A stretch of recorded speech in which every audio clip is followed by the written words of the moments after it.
Continuamos nuestro curso sobre el Apocalipsis de San Juan. Vamos a dedicar las próximas dos lecciones a la figura de Jesucristo, así como hemos dedicado las dos lecciones anteriores a la figura de Dios Padre y su trascendencia. En esta lección vamos a ver la identificación que hace el Apocalipsis de Jesucristo con Dios, o la afirmación de la divinidad de nuestro Señor Jesucristo. En la próxima lección veremos como complemento la instauración del reino de Dios en la tierra como la obra propia justamente del Hijo, el Cordero, que es así como viene identificado principalmente en el capítulo 5 del Apocalipsis. Cristo es el Cordero degollado, ¿no? Y que justamente entonces es el que tendrá por misión el llevar a ser real en la tierra aquella visión de la verdad de las cosas, de la verdad de Dios y de la verdad de todas las cosas que Juan ha contemplado en su visión del capítulo 4 en el trono eterno de Dios, ¿no?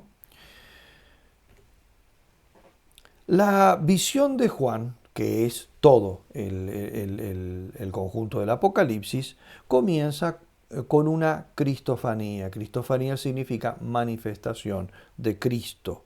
Cristo resucitado se aparece ante Juan como un ser celestial y glorioso, como podemos ver en el capítulo primero, versículos 12 al 16. Juan ha escuchado una gran voz, entonces continúa diciendo, me volví a ver qué voz era la que me hablaba, y al volverme vi 7 candeleros de oro, y en medio de los candeleros como a un hijo de hombre, vestido de una túnica talar, ceñido al talle con un ceñidor de oro. Su cabeza y sus cabellos eran blancos como la lana blanca, como la nieve, sus ojos como llama de fuego. Sus pies parecían de metal precioso acrisolado en el horno, su voz como voz de grandes aguas. Tenía en su mano derecha 7 estrellas, y de su boca salía una espada aguda de 2 filos, y su rostro como el sol cuando brilla con toda su fuerza. Después de describir entonces la figura de este ser misterioso que aparece ante sus ojos, este mismo toma la palabra y se identifica ante Juan. Dice así los versículos que siguen, 17 y 18. Cuando lo vi caí a sus pies como muerto. Él puso la mano derecha sobre mí diciendo, no temas, soy yo, el primero y el último, el que vive. Estuve muerto, pero ahora estoy vivo por los siglos de los siglos y tengo las llaves de la muerte y del Hades. Y a continuación le mandará que escriba todo lo que le va a ser revelado.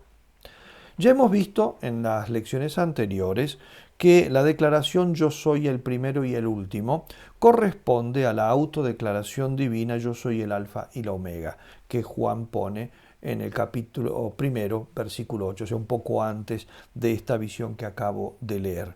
Y que en el Apocalipsis entonces se nos presentan 2 veces en las cuales Dios habla.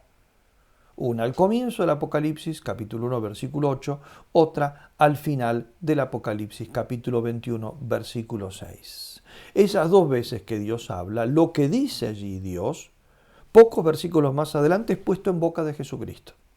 ¿No? Y así tenemos entonces este paralelismo que entre Dios y Cristo, palabras de Dios y palabras de Cristo, que tienen en pantalla.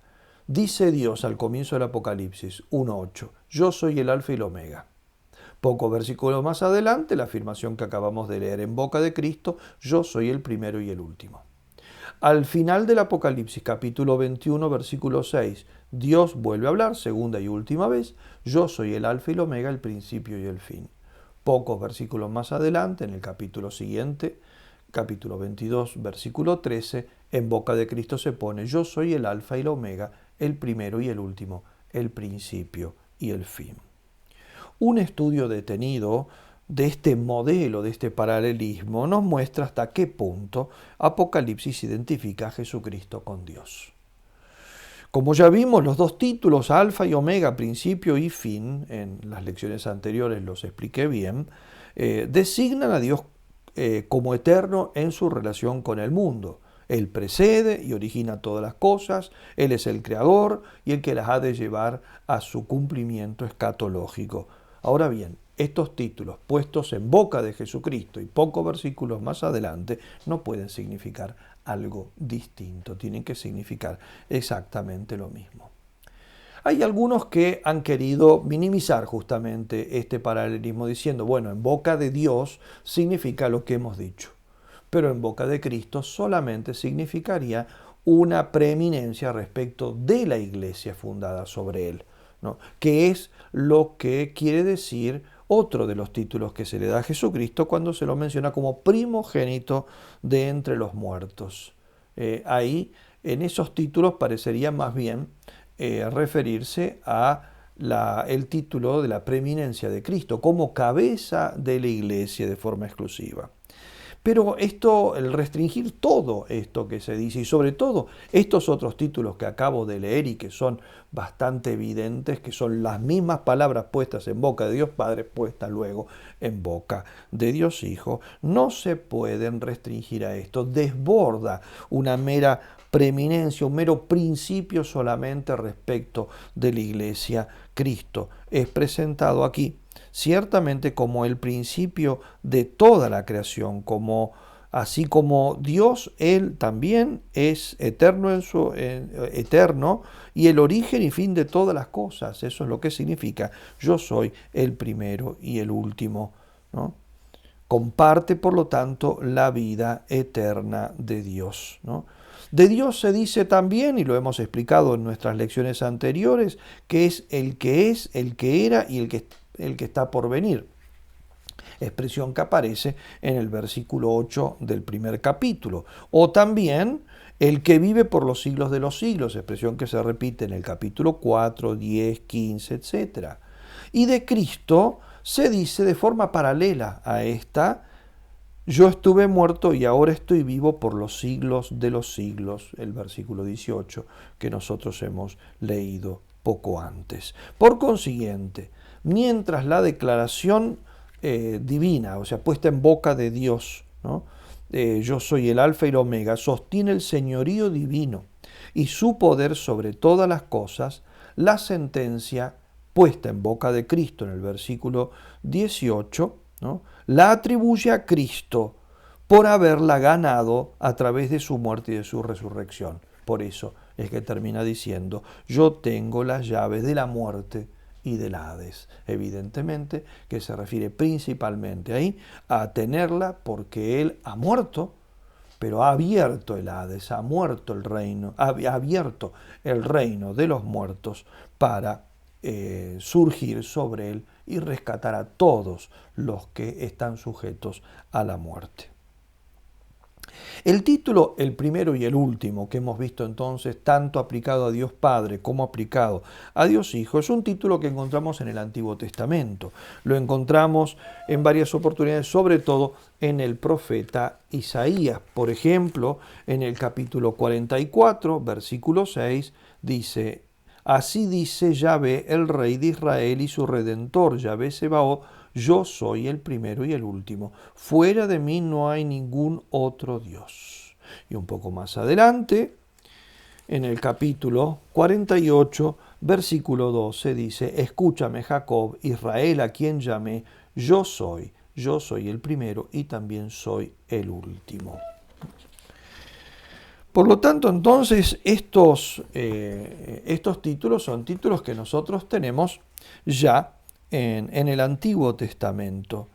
Este hecho y el modo en que es usado, sobre todo al final del Apocalipsis, capítulo 22, versículo 13, yo soy el alfa y el omega, el primero y el último, el principio y el fin, palabras puestas en boca de Jesucristo, hace preferible la interpretación de esta presentación que hace a San Juan en los versículos 17 y 18 del primer capítulo, como aplicados a Cristo en tanto principio de todas las cosas, no solamente de la iglesia, sino en general de toda la creación. Es la participación de Cristo en la creación de todas las cosas por parte de Dios, ¿no? Lo cual no está fuera del contexto mismo de las cartas a las 7 iglesias, en contra de lo que algunos afirman, de que todas las afirmaciones que Cristo hace en las cartas a las 7 iglesias se refieren solamente a la relación que Él tiene solo con la iglesia, ¿no?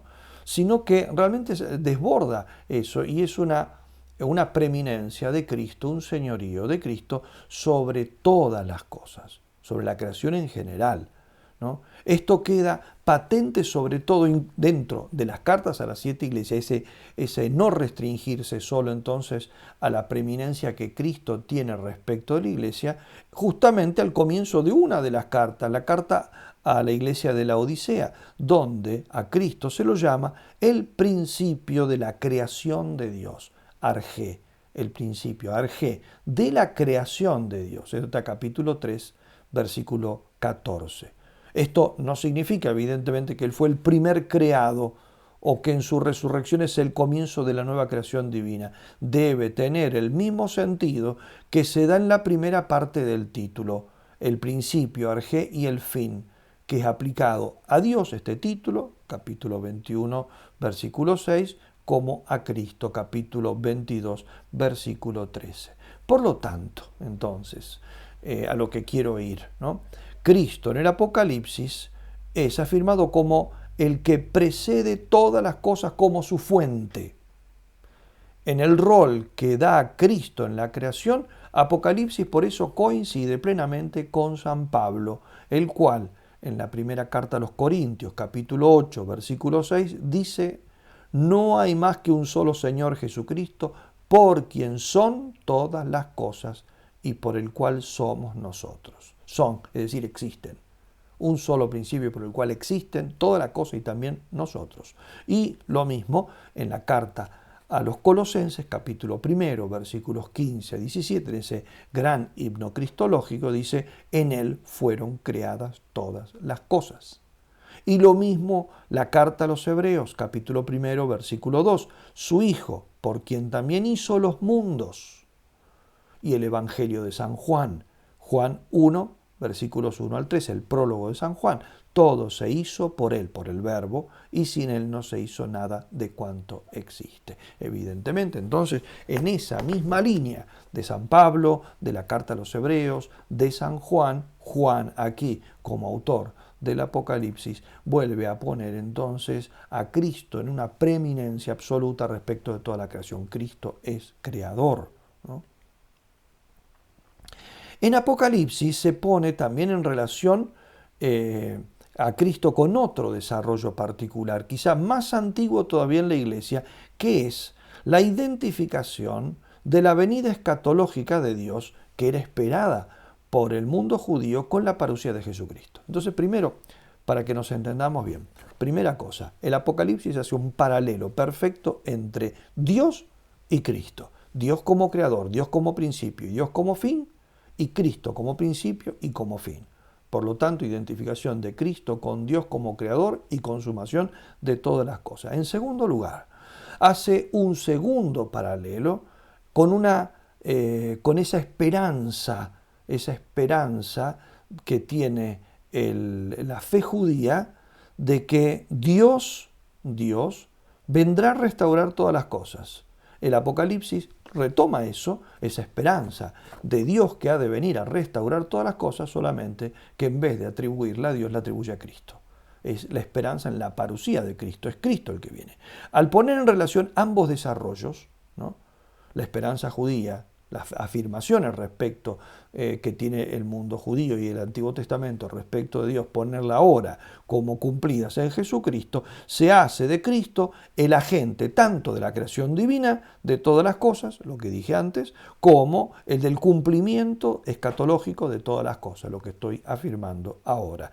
Este modo de expresar, sin ninguna ambigüedad, que Cristo tiene la plenitud del ser divino, sobrepasa cualquier otra afirmación que podamos encontrar en el Nuevo Testamento. Y esto es importantísimo entonces, ¿no? Porque estamos afirmando que tenemos aquí en Apocalipsis de las afirmaciones más contundentes, quizá junto con algunas de San Pablo, sobre todo las que leí antes, la carta a las Colosenses, por ejemplo, de las afirmaciones más contundentes de la identificación de Cristo con Dios, es decir, de la identidad divina de Cristo. Cristo es Dios.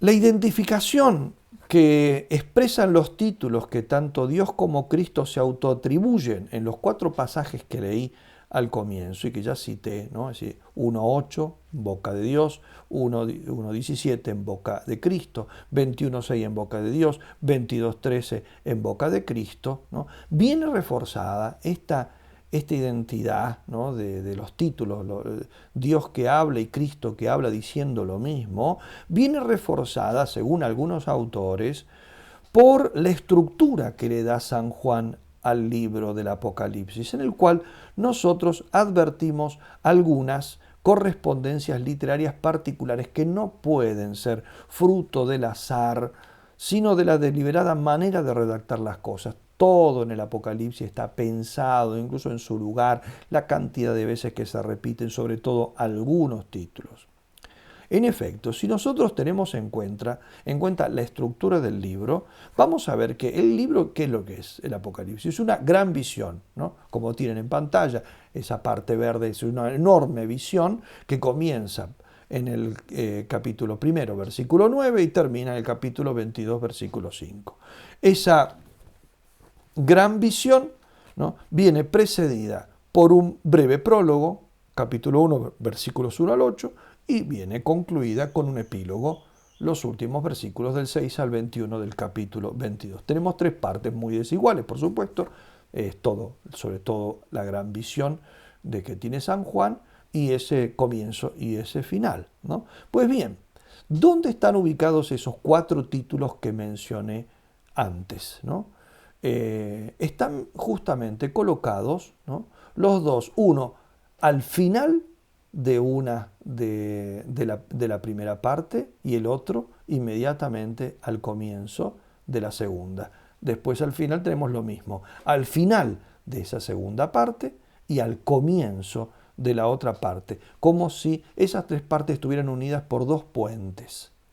Y en esos 2 puentes, un principio del puente y el otro, y el final del puente son justamente estas 2 afirmaciones, y lo mismo con el otro puente. De vuelta aparecen ahí. Ese puente es la afirmación de Dios y la afirmación de Cristo. El otro la afirmación de Dios y la afirmación de Cristo. Esta estructura literaria es una estructura, se llama así, una estructura quiástica, ¿no? Con ese esquema A, B, B1, A1, ¿no? Entonces tenemos así, lo tienen ahí puesto en pantalla todo. Al final del prólogo, cuando va terminando, ¿no? El versículo 8 es el final del prólogo, Dios se autoproclama, yo soy el alfa y la omega. Y esa afirmación viene inmediatamente precedida por un anuncio de la parusía. He aquí que Él viene. Al comienzo de la visión, versículo 17, del primer capítulo, Cristo se autoproclama primero y último, y esta afirmación viene inmediatamente conectada con la nueva vida. Yo soy el viviente, estuve muerto, y aquí que estoy vivo por los siglos de los siglos. Al final, ¿no? Al final de la visión, Dios se vuelve a autoproclamar alfa y omega, principio y fin, y esto viene precedido por una afirmación, una referencia a la nueva vida. He aquí que hago nueva todas las cosas. Al comienzo del epílogo, Cristo se autoproclama alfa y omega, principio y último, comienzo y fin, y esta afirmación viene inmediatamente precedida por una afirmación sobre la parusía. He aquí que vengo presto. Algunos autores subrayan por eso, y con cierta razón, que la misma estructura simétrica intenta mostrar que se identifica a Dios y a Jesucristo. Esto muestra que los títulos divinos dados a Cristo no son el resultado de una cristología adopcionista en la cual el hombre Jesús viene exaltado en su resurrección al estatus divino, es decir, sería divinizado, es una herejía que aparece unos siglos más adelante, ¿no? Sería divinizado después de la resurrección. Por el contrario, estos títulos muestran más bien que Él participa del ser de Dios desde antes de la creación.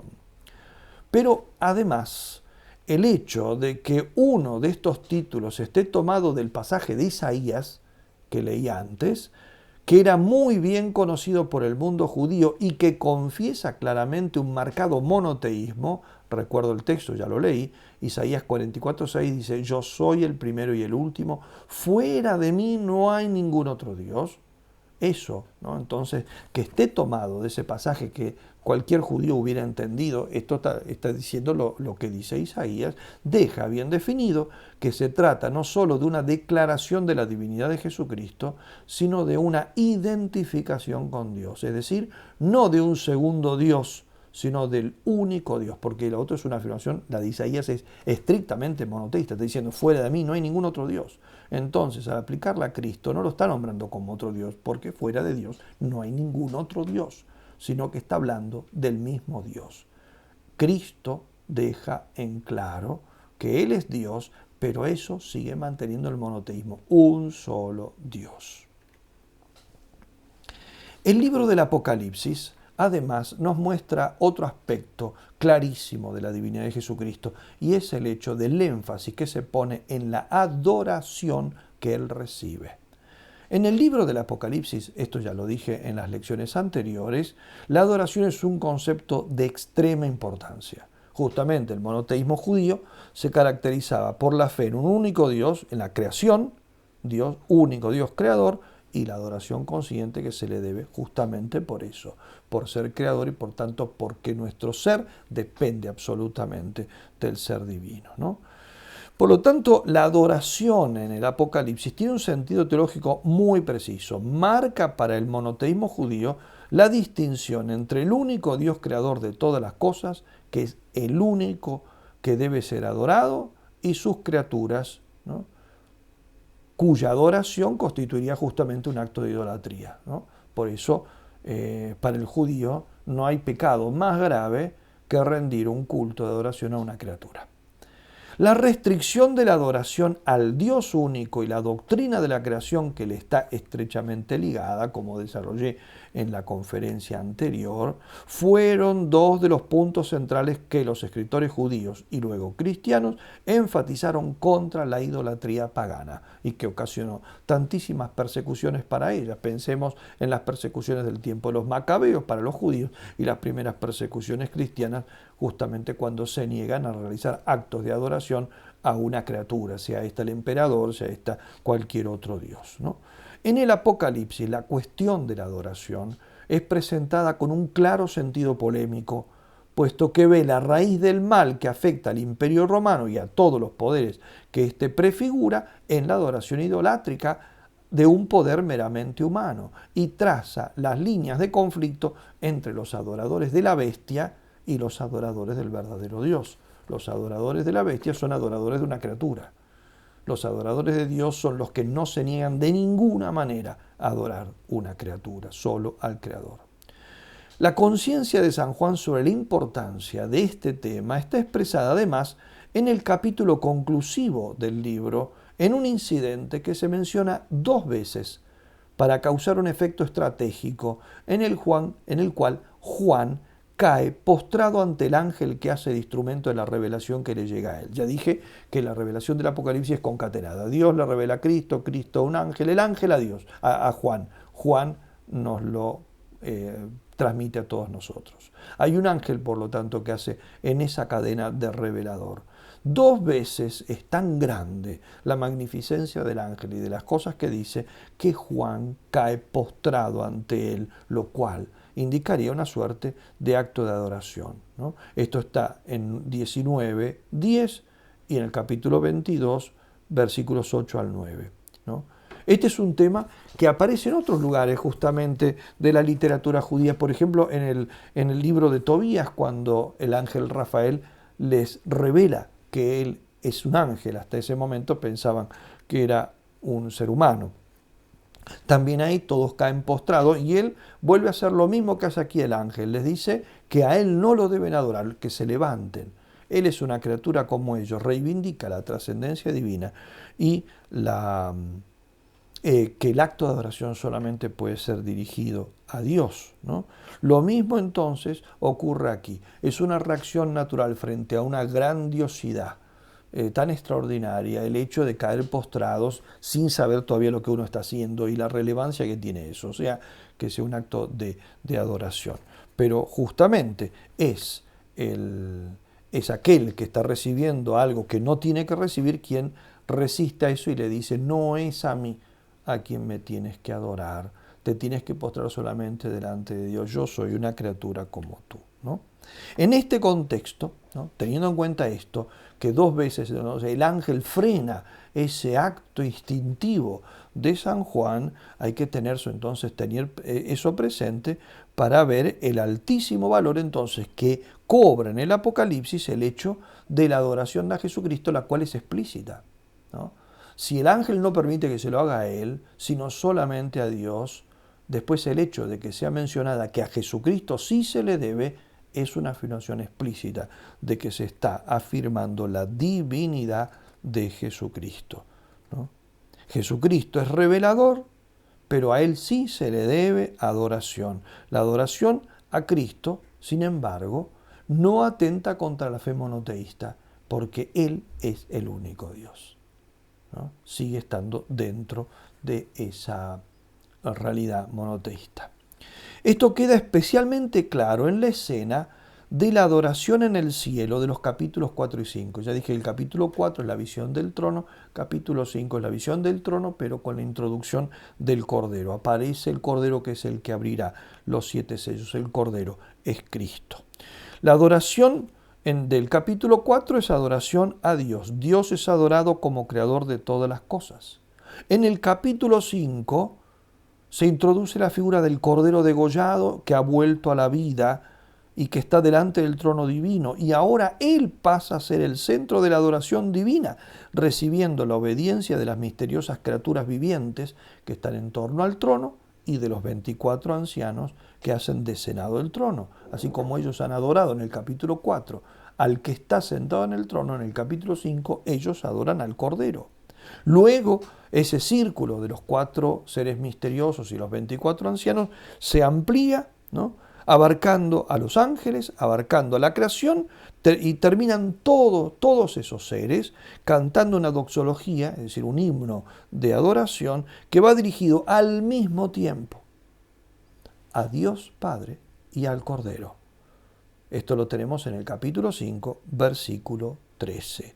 Toda la estructura del pasaje está armada de modo tal que la adoración del Cordero termina en un acto de adoración simultánea de Dios y del Cordero. Juan, por eso, no quiere presentar a Jesús como un objeto alternativo de adoración, sino como quien comparte la gloria debida a Dios. Probablemente esté conectado con esto un empleo muy interesante que hace San Juan de la gramática. Ya he aludido a esto cuando expresé ese salirse de las normas de la gramática que no teme hacer Juan cuando usa el nombre de Dios, el que es, el que era, el que va a venir, que ya expresé que para ponerlo en griego debería haberlo modificado por la función gramatical que ocupa en la frase, y que Juan, a pesar de que entonces la frase se entiende, digamos, pero uno entendería como quien nos está hablando en un mal español, ¿no? Sin embargo, digamos, gramaticalmente, cuando alguien nos habla en mal español, yo puedo entender el sentido de lo que dice, pero sé que lo está diciendo mal en mi lengua, ¿no? Lo mismo, Juan usa esa expresión de parte de aquel que es, que era y que va a venir. Ya expresé que Juan prefiere decirlo gramaticalmente mal, pero teológicamente bien, es decir, no modificando el nombre de Dios, porque el nombre de Dios, como expresa la naturaleza divina, y la naturaleza divina es inmodificable, entonces también el nombre de Dios no lo modifica. Ya vimos entonces que Juan hace uso, apela, ¿no?, a esos recursos de saltarse las reglas de la gramática, como dice Barclay, ¿no?, con tal de salvaguardar la pureza de la fe. Pues bien, eso mismo lo encontramos en otra forma de emplear el lenguaje. ¿Y cuál es esta?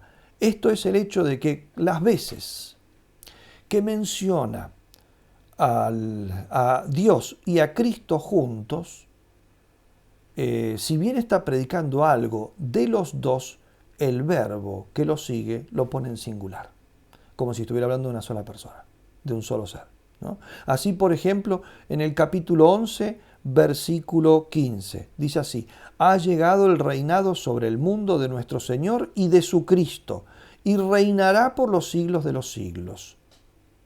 ¿Y reinará quién? ¿Dios o su Cristo? Los dos. Pero ¿por qué entonces? ¿Por qué no dice reinarán? Porque los unifica, los predica o usa el verbo, ¿no?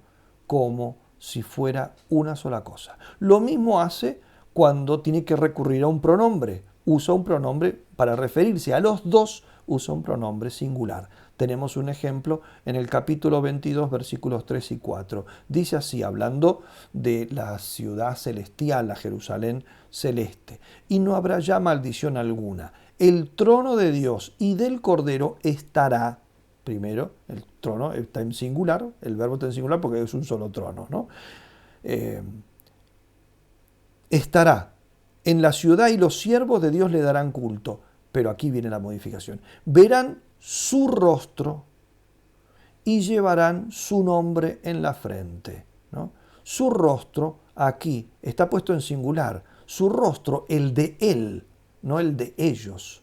El de él, autú en griego. Verán su rostro, el de él, y llevarán su nombre, el de él, de vuelta, autú en griego, en la frente, ¿no? Y está hablando el rostro, y el nombre es el de Dios y del Cordero. Son dos, ¿no?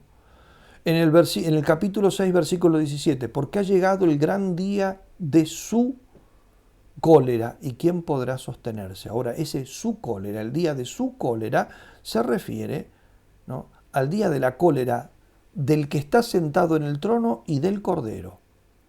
O sea, son dos. Sin embargo, usa autú, suya, el día de la cólera suya. La cólera de Dios, del que está sentado en el trono, y del Cordero. Pero el pronombre está en singular, ¿no?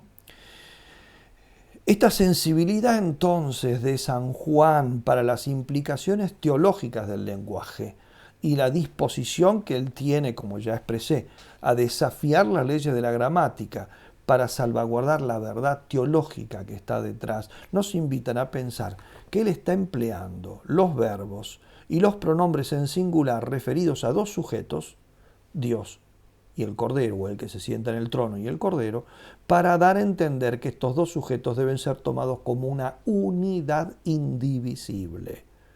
Al menos es claro que Juan rehúsa hablar de Dios y del Cordero juntos como una pluralidad. No acepta ningún uso del lenguaje que pueda sonar politeísta. Esto nos muestra que Juan ha reflexionado profundamente en la relación que la cristología tiene con el monoteísmo. Y esto se refuerza todo esto, porque uno de los pasajes que acabo de citar, el capítulo 22, versículos 3 y 4, tiene justamente como tema la adoración. Allí, hablando de la adoración, esa adoración la pone como un acto hacia una sola realidad, pero en realidad se trata de dos, Dios y el Cordero, ¿no? Además hay un pasaje con una doxología referida a Cristo solo, ¿no? Que una doxología significa justamente eso, un himno en el cual, o sea, que dice así, la tenemos en la pantalla, dice así, está en el capítulo 1, versículos 5 y 6, dice: al que nos ama y nos ha lavado de nuestros pecados con su sangre y ha hecho de nosotros un reino de sacerdotes para su Dios y Padre, a Él la gloria y el poder por los siglos de los siglos. Amén. Esta es una de las tres doxologías que se encuentran en el Nuevo Testamento, ¿no?, que, o sea, estas junto con la de 2 Timoteo 4:18, el Señor me librará de toda obra mala y me salvará guardándome para su reino celestial. A Él, al Señor, Jesucristo, a Él la gloria por los siglos de los siglos. Amén. La otra es 2 Pedro 3:18, creced pues en la gracia y en el conocimiento de nuestro Señor y Salvador Jesucristo. A Él la gloria ahora y hasta el día de la eternidad. Amén, ¿no? Ahora bien, estas doxologías son expresiones de adoración. Hay, por lo tanto, incluso entonces, en el Apocalipsis mismo, ya tenemos una doxología que está dirigida, porque las otras que aparecen ahí están dirigidas a Dios Padre. Sin embargo, esta está dirigida al Hijo, al Cordero, ¿no? Y por lo tanto hay un acto de adoración. Esta doxología, junto con las otras dos, las tres doxologías dirigidas a Cristo en el Nuevo Testamento, nos muestra que Juan y las comunidades eclesiásticas de los primeros cristianos practicaban la adoración de Jesús.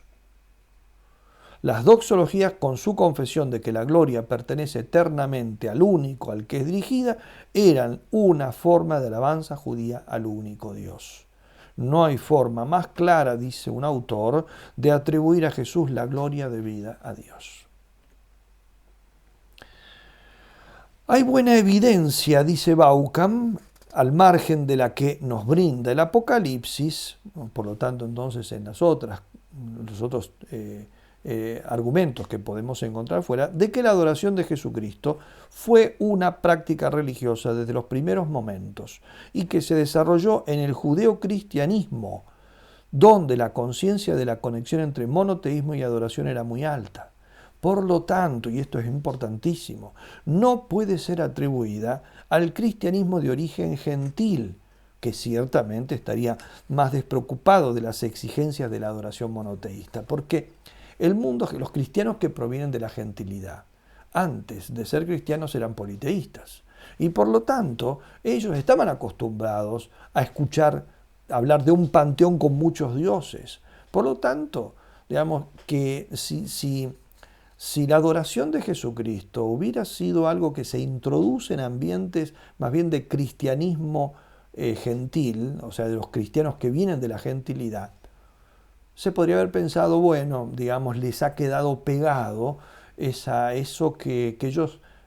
forma de expresarse respecto de Dios que tenían en la gentilidad. Por lo tanto, a ellos no les choca hablar de Dios y de Cristo usando términos de adoración para uno, para otro, como, digamos, sin darse cuenta de que esto puede poner en jaque la fe monoteísta. Pero no es así, es que no surge allí, surge en ambientes judeo-cristianos, y del cristianismo que proviene de los judíos convertidos. Y para los judíos era muy sensible este tema de la adoración monoteísta. San Juan, por lo tanto, se enmarca en esta tradición, en la judeo-cristiana en este punto, ¿no? Y escribe tras haber deliberado profundamente en la relación entre cristología y monoteísmo. No se expresa ciertamente en los conceptos abstractos en que lo van a hacer los teólogos posteriores, utilizando ellos ya elementos de la filosofía griega, con los cuales sí resulta quizá más fácil afirmar que el Hijo de Dios tiene en común la divina naturaleza con su Padre. Tampoco usa el concepto judío de sabiduría divina con el que otros judeocristianos incluían a Cristo en el único ser divino.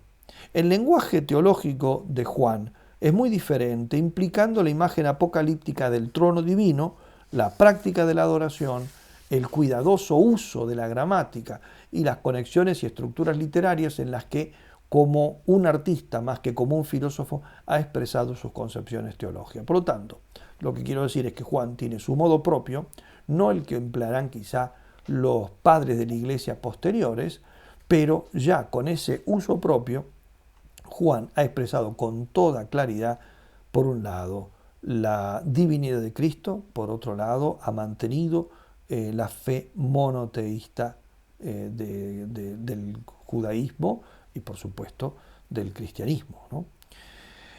En el lenguaje de la doxología referida a Cristo que he leído recién y del himno celestial al Cordero, que es un eco bastante cercano de esa doxología y que aparece en el capítulo 5, versículos 9 y 10, nosotros podemos reconocer al menos parte del ímpetu que tiene que haber caracterizado originalmente la adoración de Jesús entre los primeros cristianos. Él es alabado por su obra redentora. Jesús es adorado porque los cristianos le deben su propia salvación. El acto de adoración es la reacción natural ante el sobrecogedor sentimiento de deuda hacia quien vemos viviente en el cielo al mismo tiempo que lo experimentamos presente en la comunidad cristiana. Los primeros cristianos reconocían en Jesús todos los atributos propios y exclusivos de Dios. Lo van a llamar Salvador, Señor y Juez, que eran títulos estrictamente y exclusivamente divinos. El motivo por el cual Juan no llama Dios a Jesús, ¿no? Porque algunos han dicho eso, bueno, pero si Juan está proclamando siempre la divinidad, ¿por qué nunca dice que Jesús es Dios? ¿No? Esto probablemente sea para evitar dos equívocos que podrían haberse dado en el tiempo en el que él escribía. El primero, esto es de varios autores, lo dicen así, no es mío. El primero es que se identificase la persona del Verbo con la de Dios Padre. O sea, que al llamar a Jesucristo Dios, pensasen que estaba hablando de Dios Padre que adopta una misión distinta, que será justamente una de las herejías posteriores, ¿no? La Trinidad, para algunos de los herejes posteriores, ¿no?, del modalismo, en realidad es un solo Dios que adopta tres modos. Dios que nos crea se llama Padre, Dios que nos salva se llama Hijo, Dios que nos santifica se llama Espíritu Santo, pero es un solo Dios y una sola persona, ¿no? Justamente para evitar que se estuviera pensando de que cuando habla de Jesucristo se está refiriendo a la misma persona del Padre, pero en cuanto Salvador, ¿no? No lo llama Dios, porque la palabra Dios, a secas, como de hecho nosotros entendemos cada vez, por ejemplo, que leemos en San Pablo, que dice Dios, se está refiriendo a Dios Padre. Se reservaba a eso, lo cual no quiere decir que el Hijo no sea Dios, sino que el término Dios es casi como sinónimo de Dios Padre. Entonces, primera cosa, probablemente Juan nunca dice Dios cuando habla de Jesucristo de forma expresa, para evitar que se pensase que está hablando de la misma persona del Padre, ¿no? Minando así el dogma trinitario, y el segundo equívoco, que se pensase que se hablaba de dos dioses distintos, como lo podía entender. Quizá lo otro le podía pasar a un judío y lo que le podía pasar a un cristiano que viene de la gentilidad, que pensase que estaba hablando de dos dioses distintos. Sin embargo, Vaughan quiere también aclarar una cosa que creo que es importante, y es el hecho de que muchísimas veces, o sea, esto para los que dicen, bueno, pero ¿por qué no entonces no dice expresamente que Jesucristo es Dios? Ojo, en el Apocalipsis, habitualmente Juan tampoco dice que el que se sienta en el trono sea Dios. No usa esa expresión, ¿no? No llama a Dios, lo dice de otra manera, dice el alfa y el omega, el principio y el último, que son los mismos títulos que empleará para Jesucristo. O sea, la palabra Dios tampoco la emplea para el Padre, habitualmente, ¿no? Otro de los modos en los cuales nos transmite San Juan la fe en la divinidad de Jesucristo en el Apocalipsis es el hecho de atribuir a Jesucristo todo lo que hace el Padre. O sea, lo que hace Dios lo hace Cristo, o todo lo que hace Cristo es exactamente lo que corresponde hacer a Dios, ¿no? Esto es particularmente claro en relación con la parusía. Ya hemos visto que al designar a Dios usando los tres tiempos verbales, el que es, el que era y el que va a venir, que al comienzo se lo aplica al Padre, después se lo aplicará también a Cristo, ¿no? El futuro, aquel que es, que era y que va a venir, el futuro, expresado con el verbo venir, joerjómenos, el que va a venir, o más bien incluso el que ya está viniendo, ¿no? Se le aplica a Dios porque Dios es concebido como en su venida escatológica, Dios que viene al mundo para salvar y juzgar, ¿no?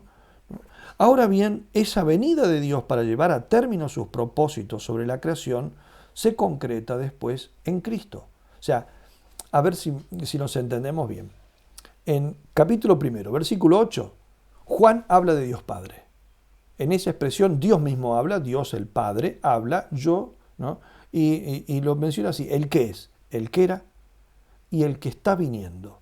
Ahora, resulta que si yo leo el resto del Apocalipsis, el que termina viniendo es Jesucristo. Es Jesucristo. Por lo tanto, esa tarea, que es la tarea de Dios, Dios que se define a sí mismo como el que está viniendo, la desempeña Cristo. Lo que hace Dios, lo hace Cristo. Lo que hace Cristo, lo hace Dios, ¿no?